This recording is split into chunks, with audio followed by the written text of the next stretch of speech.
use at least twice. Then we write the reusable code in a method and we just call a method.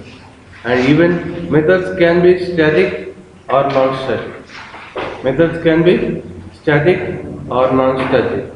Okay, and a method have two parts. One is the method declaration and the method body, or even we call it as method definition.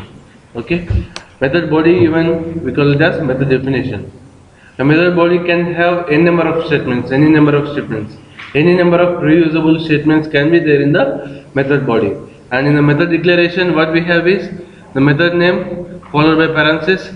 Before the method name, it should be a return type.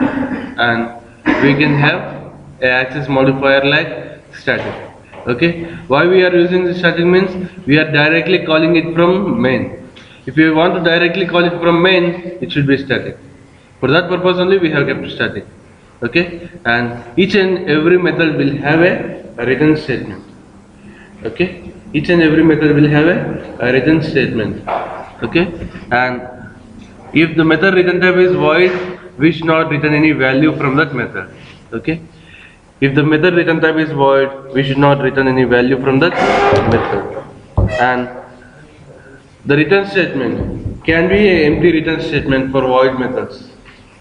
The return statement can be an empty return statement for void methods, and the return statement should be the last executable statement in that method. The return statement should be the last executable statement, not the last statement, last executable statement in that method. There might be a number of executable statements, there might be a number of loops, but the return statement should be the last executable statement in that method.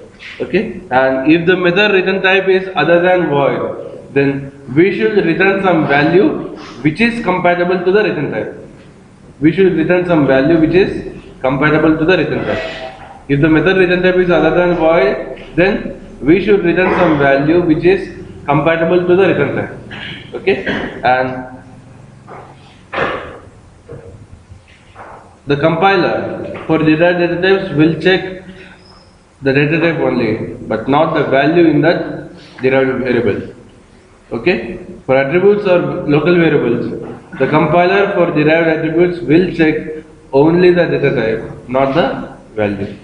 That's what the things that we have discussed yesterday, and today we are going to discuss some more things about methods.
Just I am printing the value of I.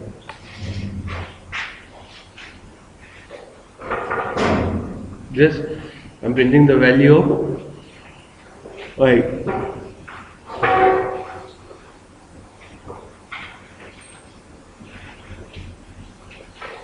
Now just say and tell what will be the value of I printed here.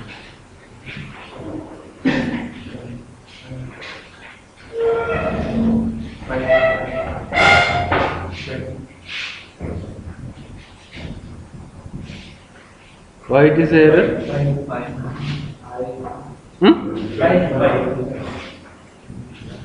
Somebody told it is a error. Okay, somebody told it is 5.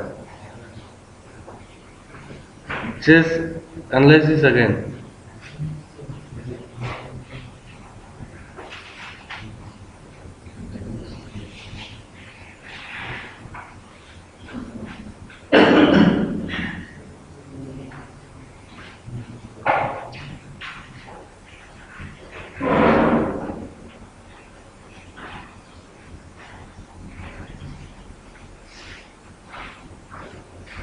Okay. The compiler doesn't know about the values in a variable. Okay. Just the compiler knows I'm assigning integer value to I. That's it. The compiler doesn't know whether it is 10 or 20 or 30 or 40 or whatever. What is the value in this? The compiler doesn't know. The compiler knows only this is an integer and I am assigning integer to I. And the compiler knows only this is an integer and I am comparing with integer. That's it. The compiler doesn't know whether it is 1 or 2 or 10 or 20. The compiler knows only data types. Okay? Right hand side it is an integer. Okay? On left hand side it is integer, we can assign it to it. That's it. And here also, before greater than it is an integer, and after greater than it is an integer. I can compare integer with integer. That's it. The compiler doesn't know whether it is 1 or 10 or 20 or 5. The value, the actual value will be known only to the runtime operator. The compiler knows that it is an integer value. But whether 5 is big or 10 is big, it's not known to the compiler. It's known only to the runtime environment. But whether it is 1 or 10 or 100 or 1000 or 1 lakh, the compiler will treat that same integer. That's it. So the compiler doesn't bother about the value. The compiler doesn't know what is the value, which one is big or which one is small. Okay? The compiler knows only the data type. The compiler knows that 10 is integer. That's it. But when I compare 10 and 1, which is big? And the 10 or 1, that is not to the compiler. In fact, the compiler is not able to compare that.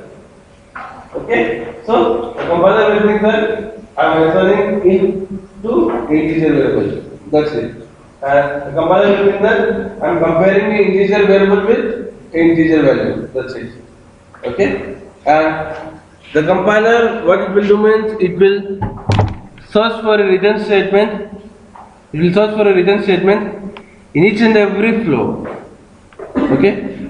Let's consider like this is the method and in one flow it comes to the if. But the compiler doesn't know whether it will come to if or not. Just because the compiler doesn't know the values and the compiler cannot decide whether it will come to if or not.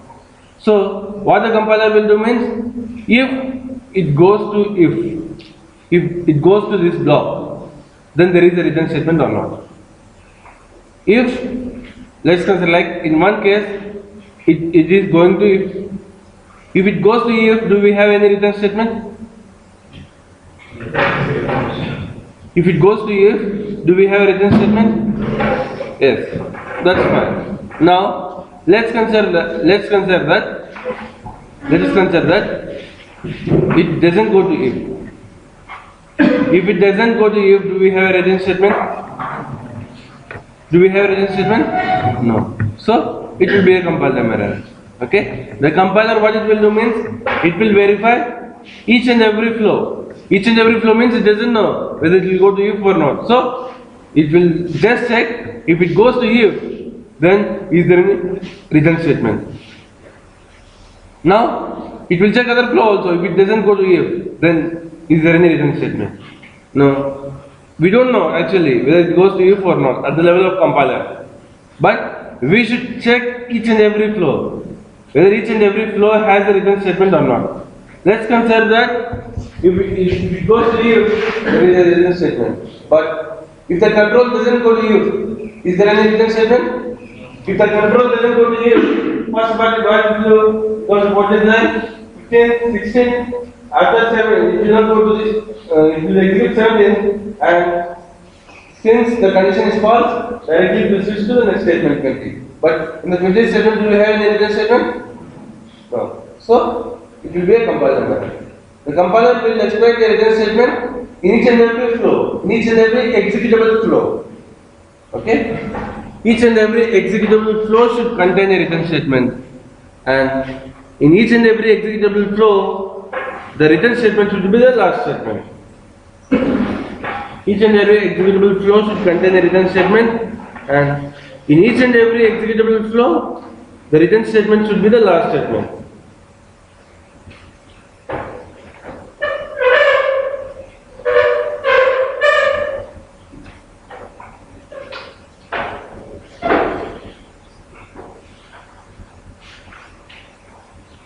Each and every flow should contain a return statement, and in each and every flow, the return statement should be the last executable statement.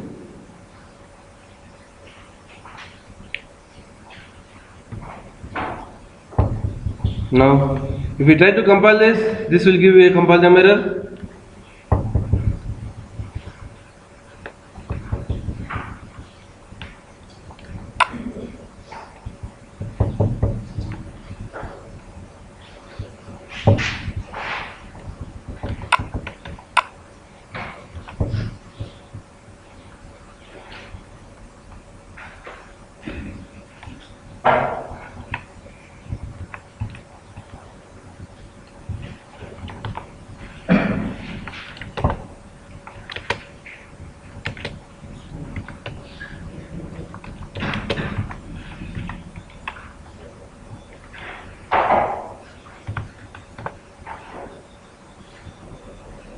Okay, it's telling that in the line 21, it is missing the return statement.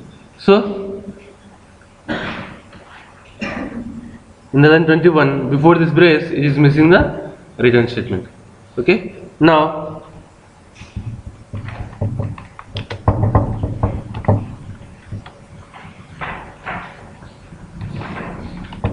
will it give a compile time error? Will it give a compile time error or not?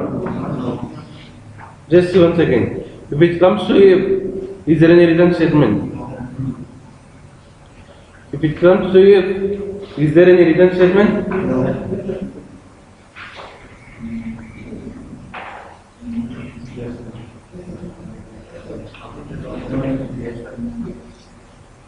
If the control comes to if, is there any valid return statement? Yes or no? Yes. Just because even if something like the value of I is some 10 at the runtime, and if it comes to if, then after executing the ending brace of if, again it comes to the next statement. After executing the ending brace of if, okay, after executing the closing brace of if, again it comes to the next possible statement. It will not terminate the method. After if, it will not terminate the method. After executing the ending brace or the closing brace of if, it will come to the next possible statement. After this closing brace, what is the next possible statement? Return. So, whether the if is executed or not, there is a return statement. So, this is a possible case. This will be compiled as well as executed successfully. Just we need to check the flow, the possible flows. Even if block is executed, in that case also it will be compiled successfully. Now let's consider like if is not executed. Directly from 16th line, it will come to the 28th line and it will be from here. Okay? In either case it is fine, whether if is executed or not.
Now,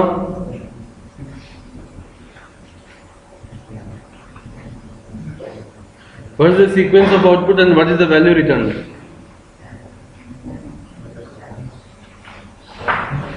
Just don't tell blindly it is error. It might be or might not be error.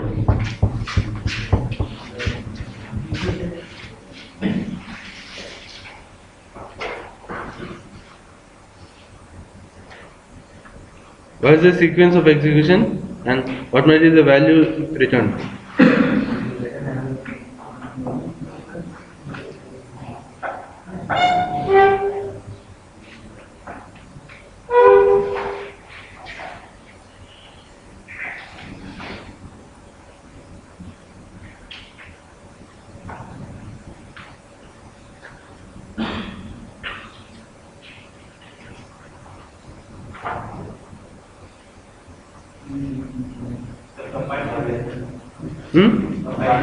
Think once again.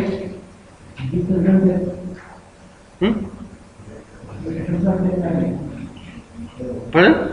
It returns the 10 value. Okay. Any other answer? Unreachable. Okay. Is there any other answer? Okay. Just revise the things that we have discussed just 3 minutes back. What is the thing that I told? Each and every executable flow should have a return statement. Let's consider like if there is if it comes to if, do we have a return statement? Yes. And the second point is in each and every executable flow, the return statement should be the last statement. Now let's consider like it is executable flow when it comes to if. Then in this flow, is the return statement the last statement? No. So it will be a compile error. If the control comes to if, there is a return statement, but that return statement is not the last executable statement. So it gives a compile time error. In any case, the return statement should be the last executable statement. In that case, it will again 29 statement. But there is a return statement, no? After seeing the return statement, it will not come to the next statement in the method. It will directly return from there. Okay? When the compile, let's consider that it compiles successful. So it comes to here, it comes to here. Let's consider like it comes to the if. Let's consider like the case is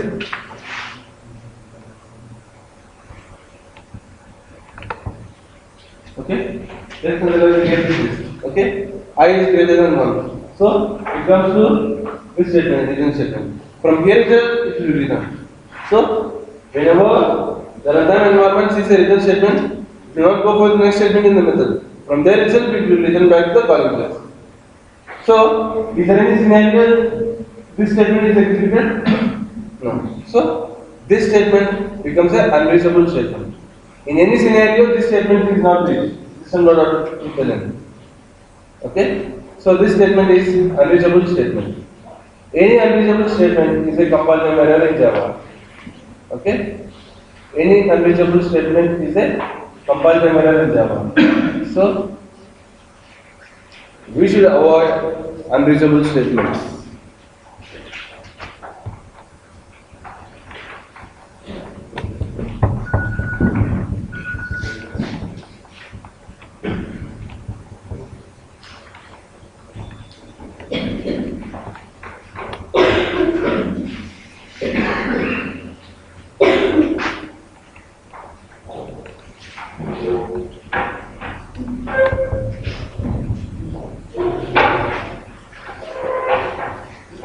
Now, just let me try to compile the previous example. I'll compile this example. It gives a compile time error that it's an unreachable statement. Okay? So, this statement became an unreachable statement just because there is a return type before the statement. And there is not even a single scenario where this statement is reached. So, it is a compile time error. Now, let me pick up this statement and let me keep it here.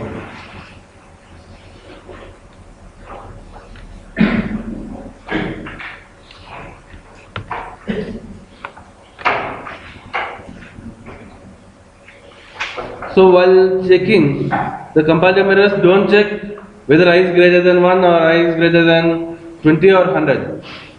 Okay? Check whether we can compare those two values. Assume that each and every flow is successfully executed. And in each and every flow, whether the return statement is there or not. Now, will it compile and execute successful?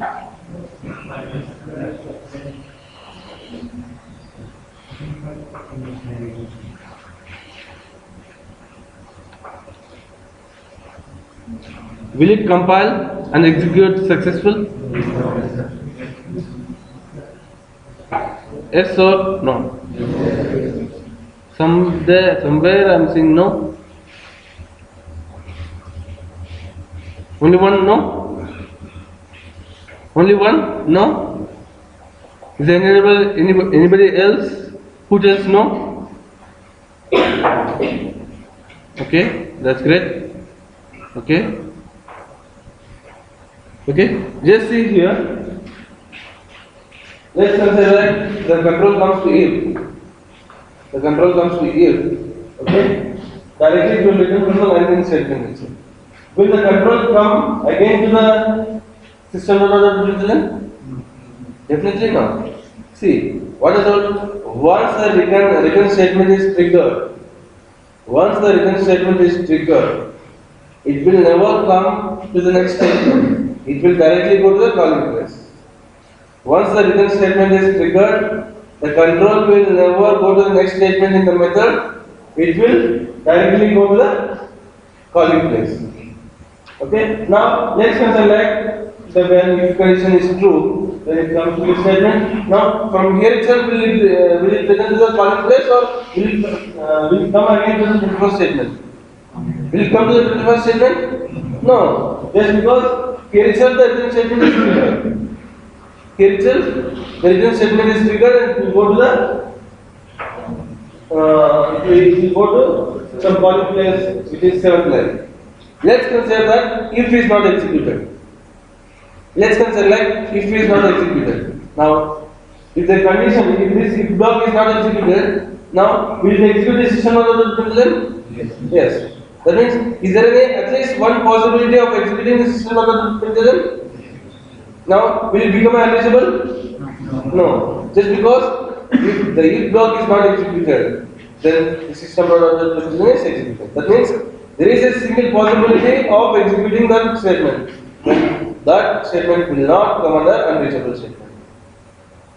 Understand? The compiler will check like this only. It will not check whether if is executed or not. It will not check whether the value of y is 10 and it is greater than 1. Not check like that. Whether there is a possibility of executing if or not. If there is no possibility of executing if, is there any statement? Okay? Like that.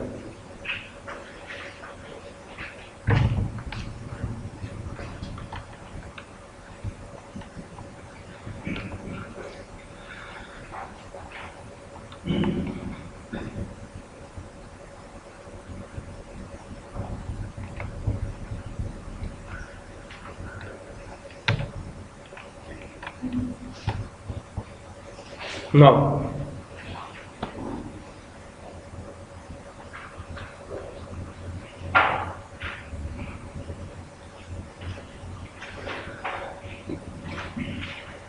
what sir?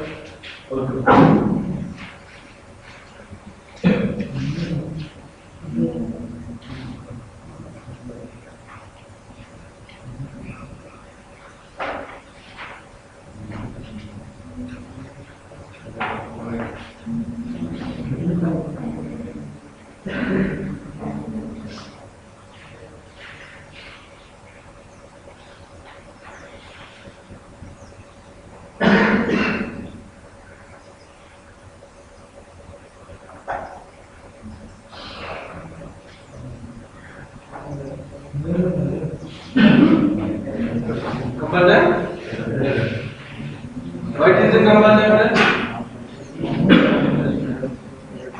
the control comes to else, there is no return statement. Is that the reason? Do you think it is a compulsion error? No. Is there another answer?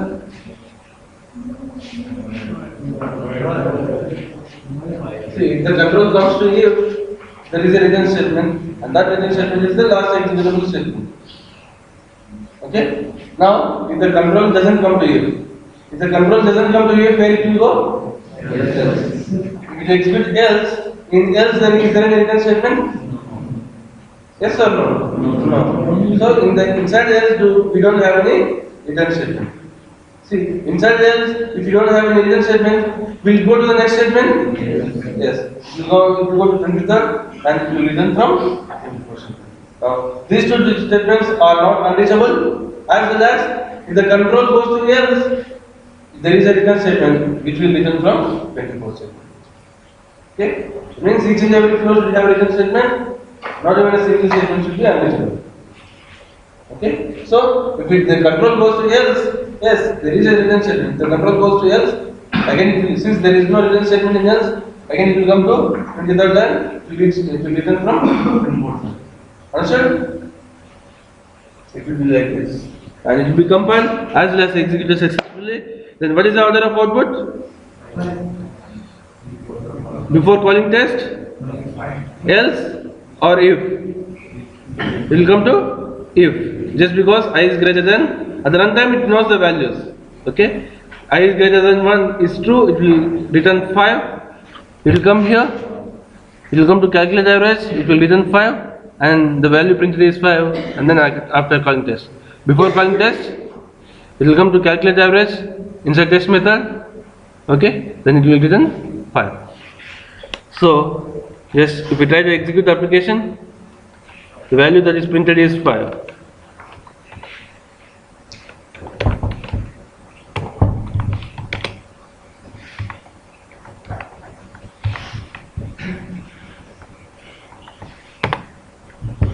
Inside before calling test, inside test method, the value that is printed is 5, then after calling the test. So before calling test, inside test method, okay, it will come to if, and these else and then are not executed directly, it will come to next. Okay?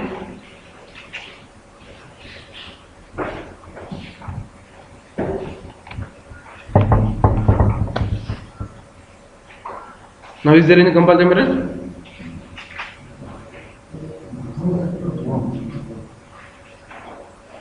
Yes or no?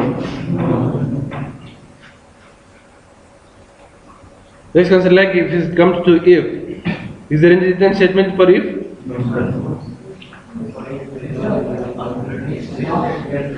Yes.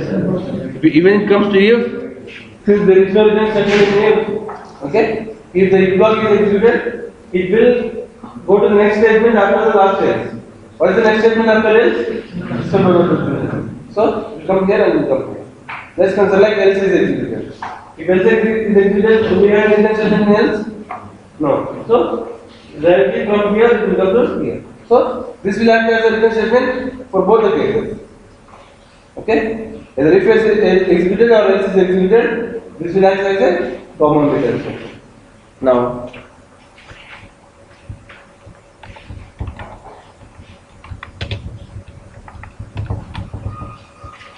Now, will it be compiled?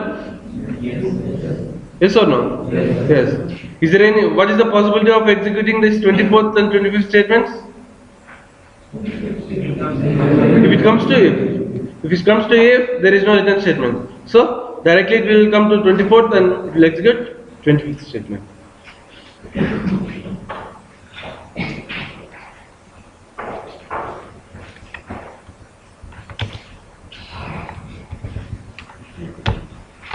No? Is there any possibility that 24th and 25th statements are executed? Definitely no. Just because if it comes to if, either it should come to if or else. Either it should come to if or else.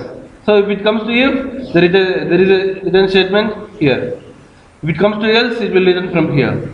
So there is not even a single possibility where these statements, these two statements are executed. So these two statements will come under unreachable statements. Understood? These two statements will be unreachable statements just because if it comes to if, there is a written statement. And even if it comes to else, there is a written statement. So these two statements will be unreachable statements.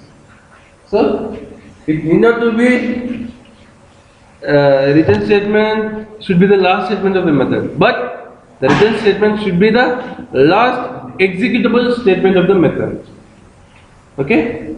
And in each and every executable flow, the written statement should be the last statement. In each and every executable flow, written statement should be the last statement. Okay? Like this, they may give a number of loops or a number of conditions, but we should apply these rules. Like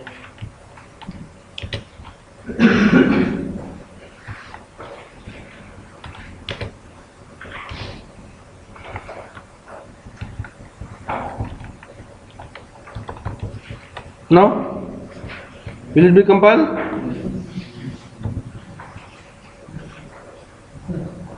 Will it be compiled? Yes or no? Definitely yes. Just because if it comes to if, there is a written statement. If it comes to else if, there is a written statement. But if it goes to else, there is no written statement. Then, is there any possibility that 26th statement is executed? Yes. When it comes to else. So, it will be compiled successfully. Like this we need to check. We need to check only the possibilities with the compiler. Okay? Understood? This is how the written statements will be.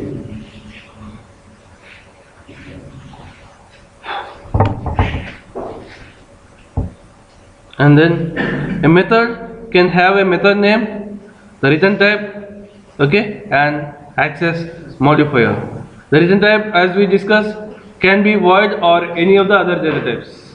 Okay, it can be either primitive or even derived. Okay.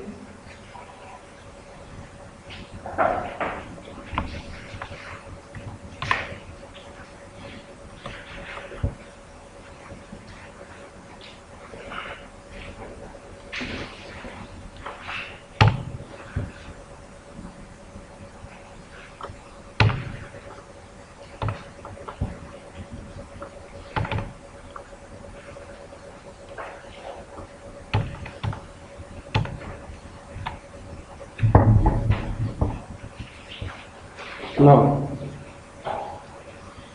will it compile successful?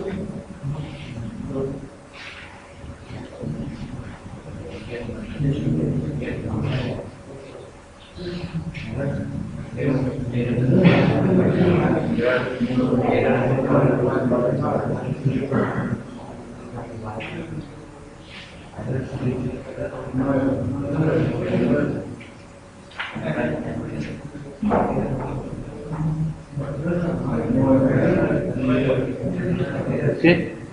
Wherever it is required, the compiler will take the responsibility of putting the return statement, empty return statement for void.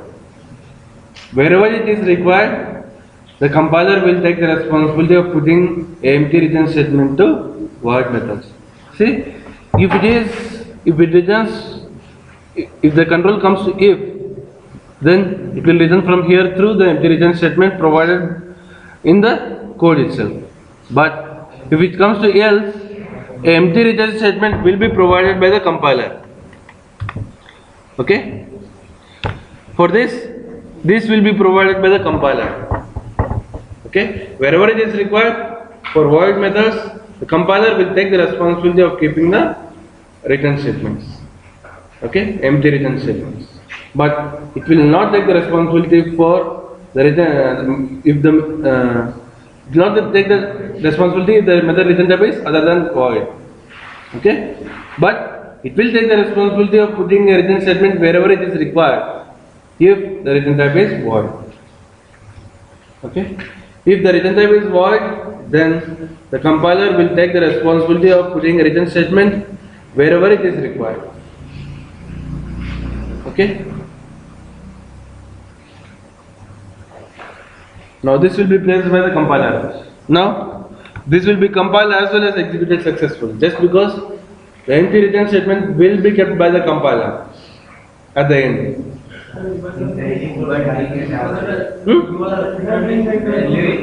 Stored in high. If oh sorry, just it was a typing mistake. Just I did not erase this.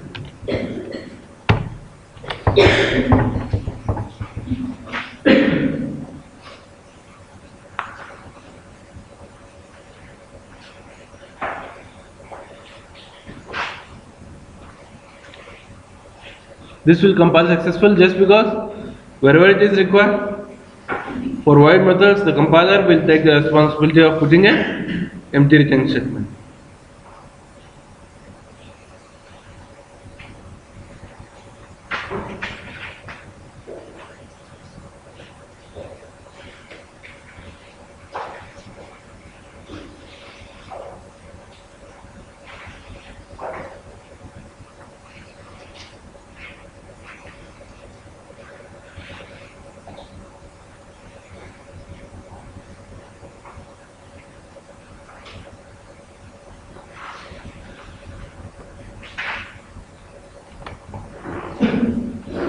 Now, try to compile this,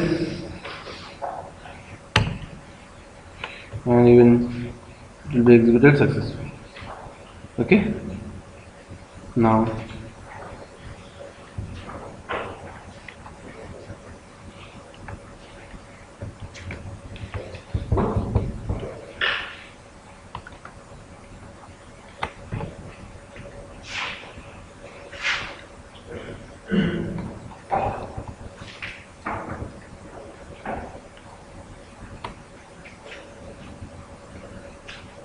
now,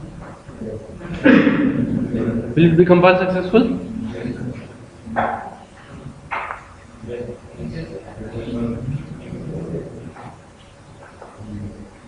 Will it be compiled successful? Yes or no? Why it will be compiled? How it will compile? What I told? Okay? For each and every flow, the return statement should be the last executable statement, and there should not be even a single unreachable statement. Now, let's consider that the control comes to you. Is there any return statement? Let's consider that the control comes to else. Is there any return statement? Yes. Is there any single scenario that the control will never come to if and else? Is there even a single scenario that the control never comes to if as well as else? Is there any single scenario like that? No. Come to here, there is a return statement. It will return from here itself. Come to else, there is a return statement. It comes to here itself. Now, when it will reach 24 statement? When it will reach this statement? Will it reach this statement? No. So it is a comparison. It will be an unreachable statement.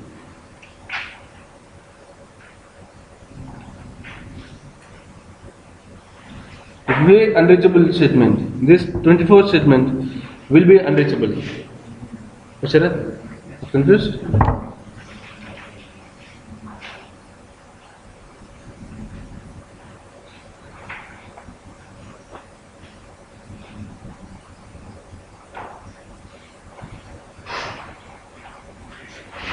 Yes, if I try to compile this,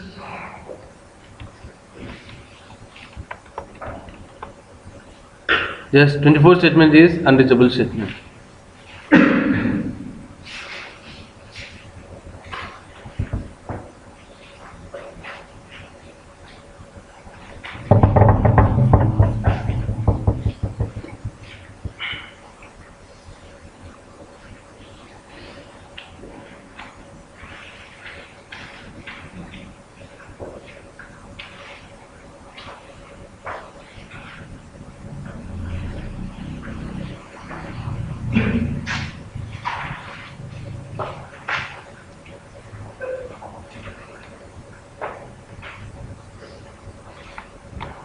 No?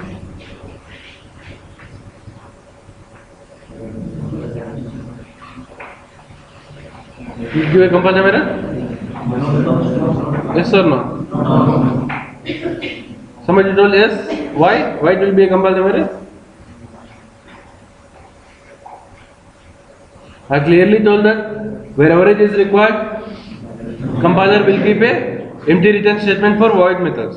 Now, is there any empty return statement for if? Yes or no? Just think that the compiler before compiling, is there any return statement in if? No. So the compiler will take the responsibility of putting a return statement.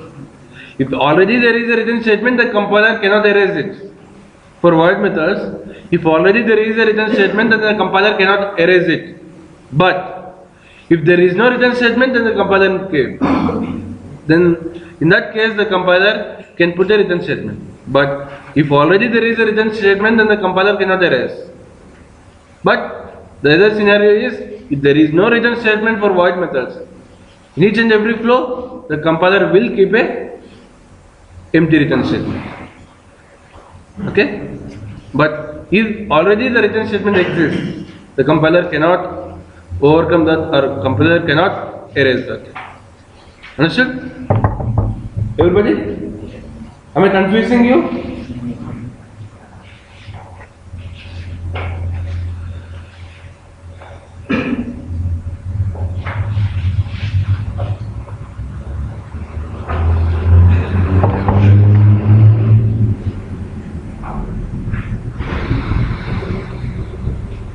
This is how the return statements will be. And a method can have a method name, a return type, an access modifier like static, and even a method can have a list of arguments. Okay? A method can have a list of arguments. Okay? Just let's consider like the argument list contains a data type and an identifier name. The argument list contains a data type and an identifier name. And the variables in the argument list will act as local variables to that method. The variables in the argument list will act as local variables to that method. The variables in the argument list will act as local variables to that method.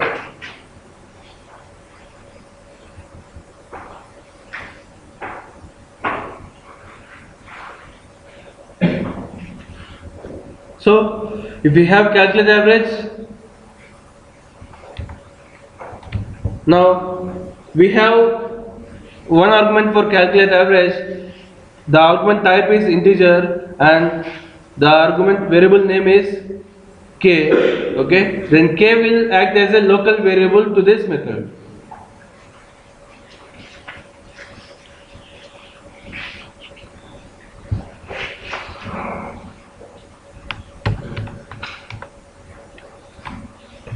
Then k will act as a local variable to this method.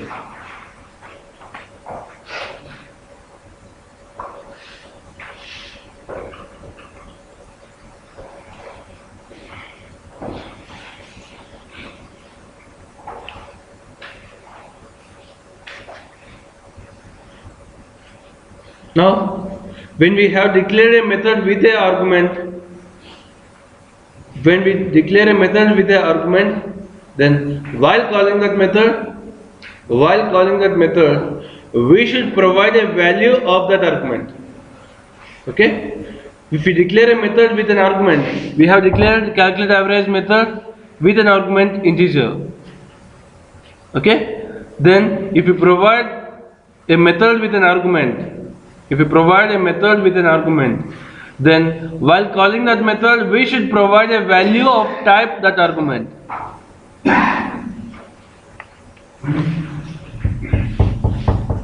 Okay?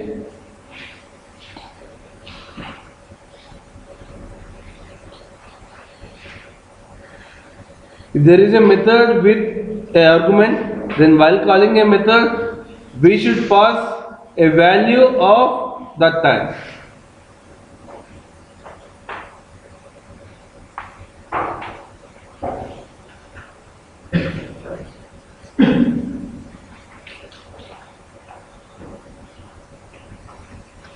Now let's consider like I'm not sending 10. Then while compiling, what the compiler will do means the compiler will check, do we have, we are calling calculate average, okay, without passing any arguments. Do we have any calculate average method which doesn't take arguments? No. So if you want to calculate, call the calculate average method, okay, we should pass an integer as a value. So this will give a compile time error. Just because we are trying to call the calculate average without passing any value, but actually the calculate average method takes integer as a value. Okay. The value that we send here, I'll explain it later. Just this is a compile time error just because, okay, it tells like calculate average which takes an integer value in member demo cannot apply to, okay, empty parentheses. So we are trying to call using empty parentheses, but here it is expecting an integer value. Now it will compile successful just because the calculate average method contains empty parentheses and we are also calling without sending any value. Okay, these methods, the methods without any arguments, okay, are called as no argumented methods.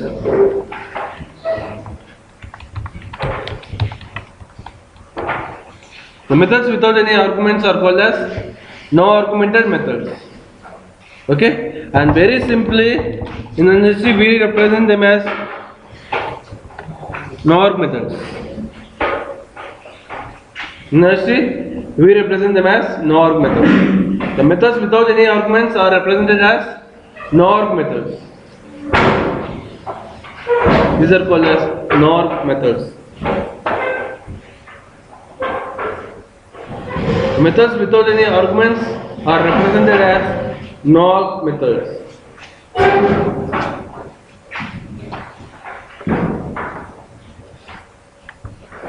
Now, if a method has an argument, then while calling that method, we should pass some value of type of that argument. Now, the value that we pass is called as parameter. This 90 is a parameter. By sending 90 as a parameter, we are calling the calculate average. The value that we are sending to call a method is called as a parameter. Okay? The value that we are sending to call a method is called as a parameter. By sending 90 as a parameter, we are calling calculate average method.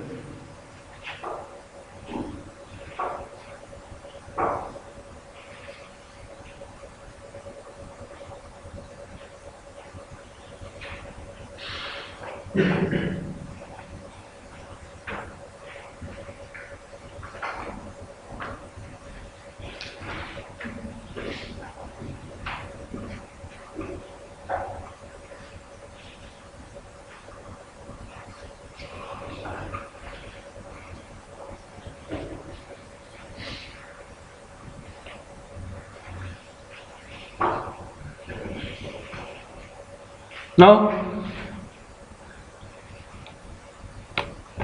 will it be compiled and executed? Definitely it will be compiled as well as executed, just because we are calling by sending integer value and the argument is also of type integer. So just compile and even it will be executed successfully. Okay, now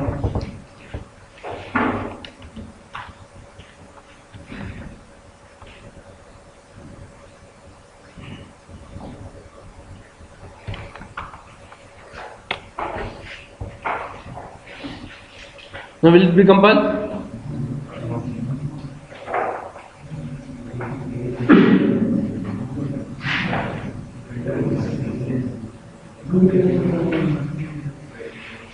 Will it be compiled? Why it will not be compiled? Just because the argument of a method acts as a local variable to that method. Okay, so already there is a which is local variable to this method. Again we are declaring another variable with the same name. so that it is a compile time error.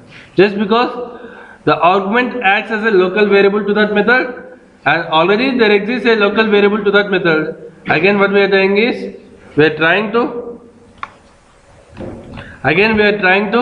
declare another local variable with the same name. So within the same scope, we should not have two variables with the same name, irrespective of the data types. For that reason, it is a compile time error. Already we have a local variable k, which is a method argument. Again, we are trying to declare another variable with the same name. So it's a compile time error. Method argument also acts as a local variable to that method.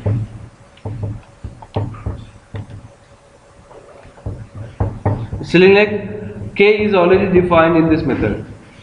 You should not declare a duplicate variable. It comes under a duplicate variable. Just like it's already defined, so you should not define a duplicate variable.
Now what it will give? Why? Why it will give a compile time error?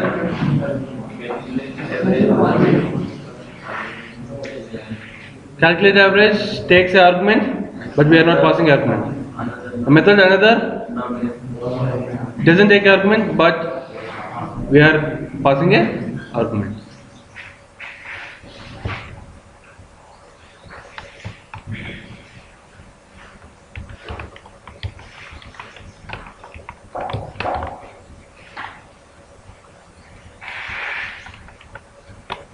Now,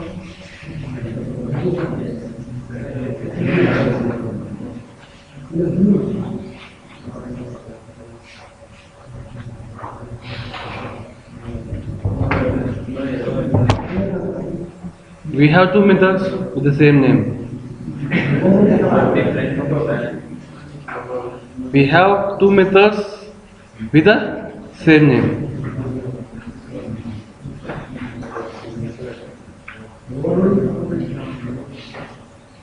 Can we have two attributes with the same name in the same scope? No. If they are different data types? Can we have two attributes with the same name in the same scope if they are of different data types? Let's consider like, can I have like this? No. Okay. Now that is not possible. How this will become possible? Okay.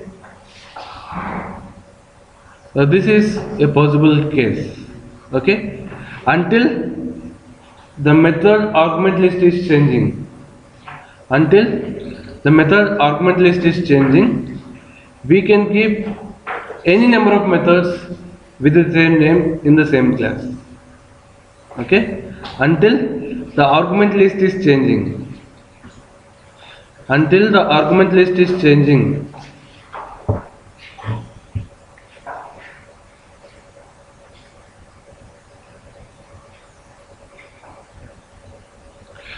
We can keep n number of methods, any number of methods with the same name in the same class.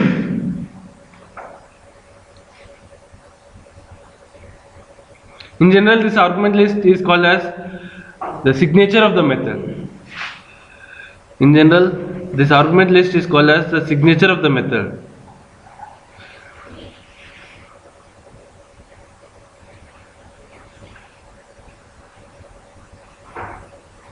What, Sharat? Why are you confused? Where are you confused? Until the argument list is changing, we can keep any number of methods, okay, with the same name in the same class.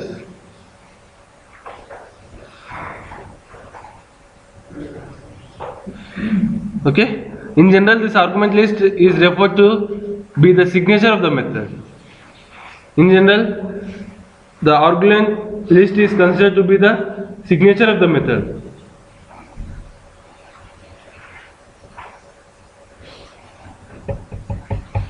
The argument list is said to be the signature of the method. In turn, we can tell that until the method signature is changing, we can put a number of methods with the same name in the same class. Until the method signature is changed, we can put a number of methods with the same name in the same class. Now, how we can differentiate this calculate average which takes int and calculate average which takes arguments? Can we differentiate? Can we differentiate these two methods? How we can differentiate these two methods? If you want to call the first method, I'll send 10 as argument. If you want to call the second method, I won't send any arguments. Like that we can differentiate. We can clearly differentiate between those two methods. If you want to call the first method, I'll send some integer value as an argument. If you want to call the second method, I won't send any arguments. In that way, we can differentiate those two methods. Until the signature is changing, we can put any number of methods with the same name in the same class. And this concept is called as method overloading. A very important question for interviews. What is method overloading? Okay? Until the method signature is changing,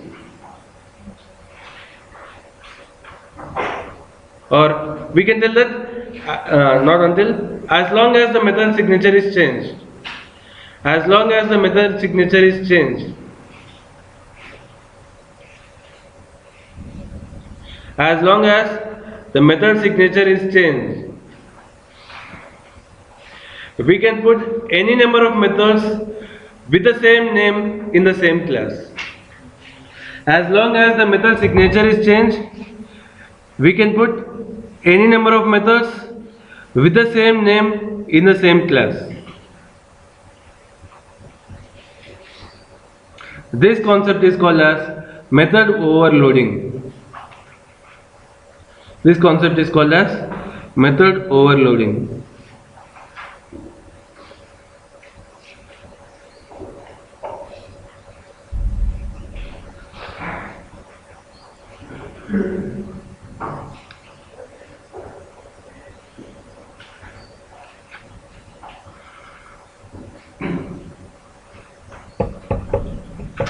Let's consider that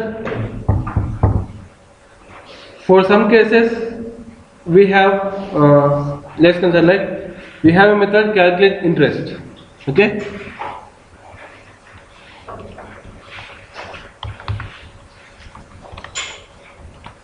The calculate interest, what it takes, just let's consider like we have a formula PTR by 100. You know, right? Okay? Just this is the base formula to calculate any interest.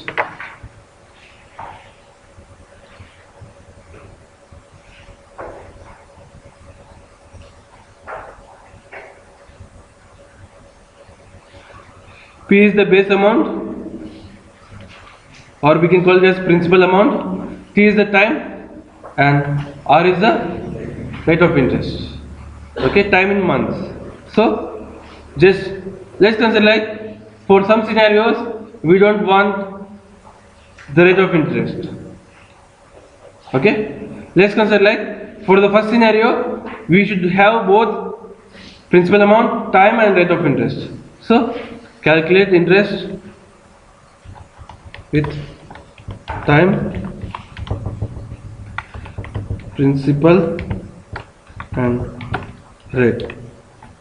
I'll create one method, calculate interest, principal, time and rate.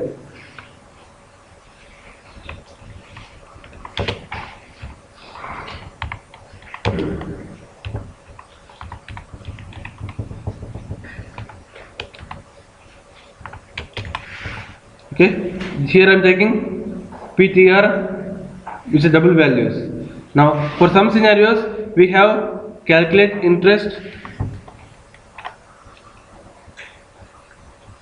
with principal and time, which takes principal and time. So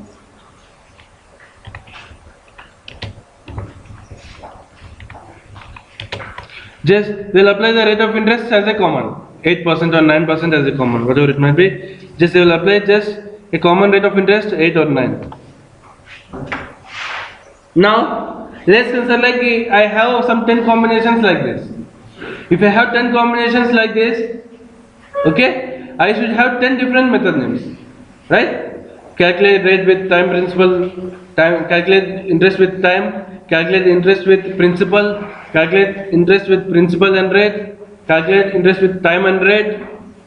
Like that I may have 10 different combinations, but remembering those 10 different methods will be quite confusing and it is a bad way of coding. So if the purpose is the same and just the arguments are changing, we can we can make the method name as the same. We can make the method name as the same, calculate interest, until as long as the method signature is changing.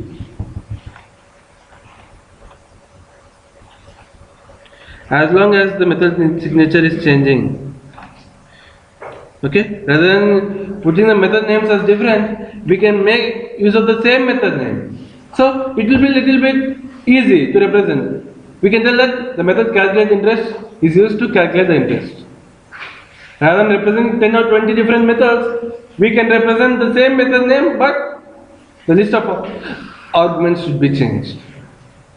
As long as the method signature is changed, we can put any number of methods with the same name in the same class. Why we should put any number of methods means the method purpose is the same, but the input to the method is different. That's it. The method purpose is the same, calculating the interest. If the method purpose is the same, why we should keep different names for the method, which will be confusing. We keep the same method name, but the input to that method itself will be changing. If that is the changing factor, why we should change the method name? We can keep the method name the same, but we change the input. That means we change the list of arguments. By changing the list of arguments, we can have two methods with the same name in the same class. That is nothing but method overloading. Understood? Why method overloading is useful? If just the input or if just the signature is changing, we need not to change the method name.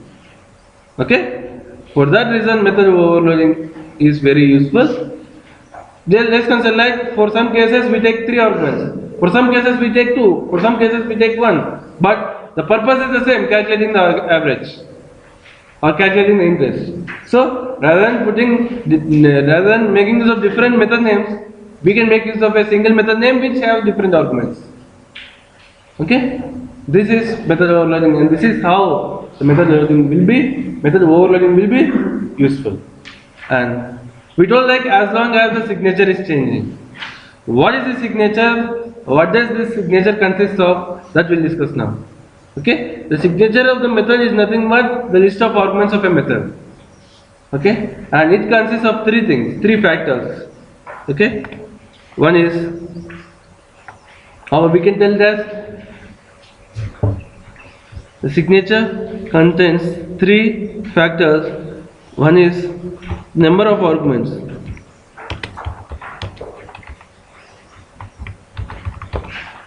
And the second one is the data type of the arguments.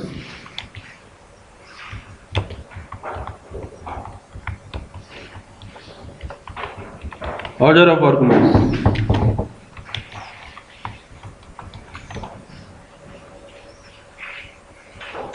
The method signature comprises or consists of three things.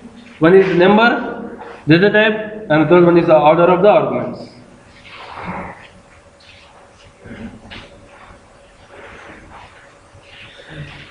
If the method name is the same and at least one of these three are changing, if the method name is the same and at least one of these three are changing, then it is called as overloading.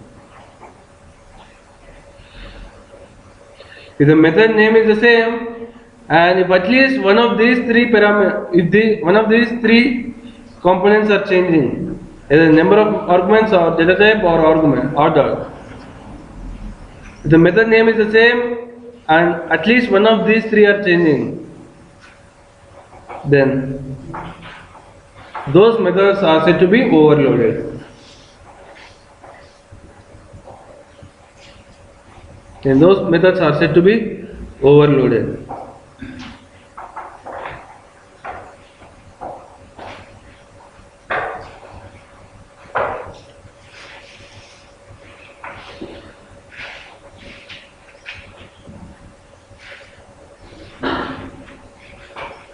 Now let's compare the first one, these two methods.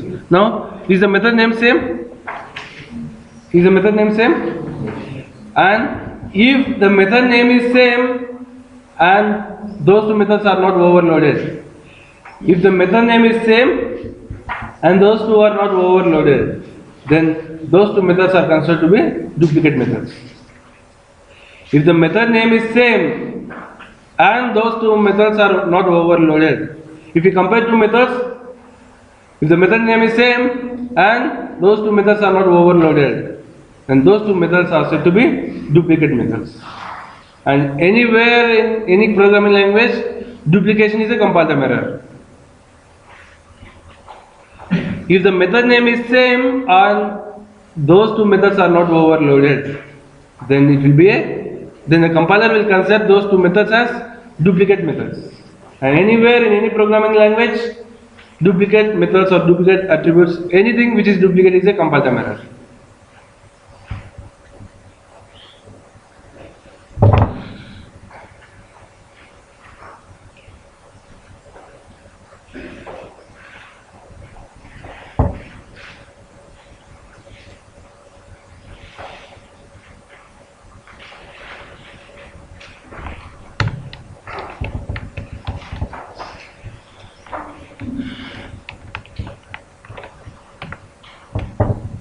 Now,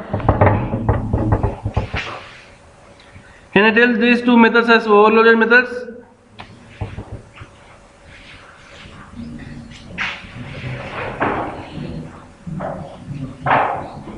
Some of the interviewers will be asking like, can you tell these two methods as overloaded methods?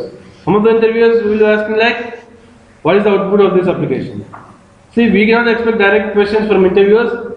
Just as a generic way, he'll ask what is the output of the application. If you ask what is the output of the application, there might be compile time error, there might be runtime error, or it might be a successful output.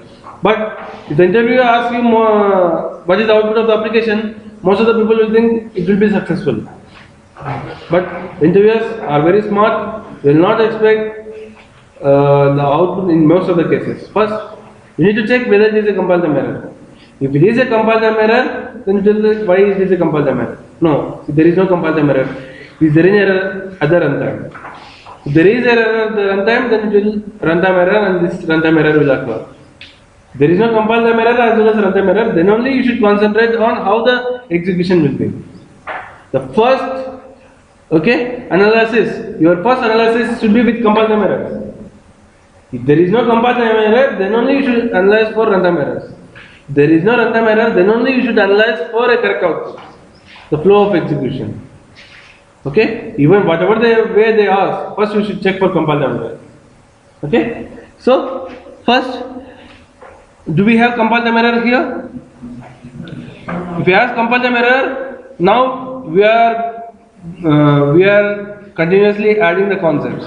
So if I am adding the concepts and if I am asking about compile the mirrors or anything, any output means just you should think about the current concept as well as the previous concepts also. It may be a compile the mirror or a run the mirror because of the current concept or even the previous concept also. Okay? So will it be a compile the mirror?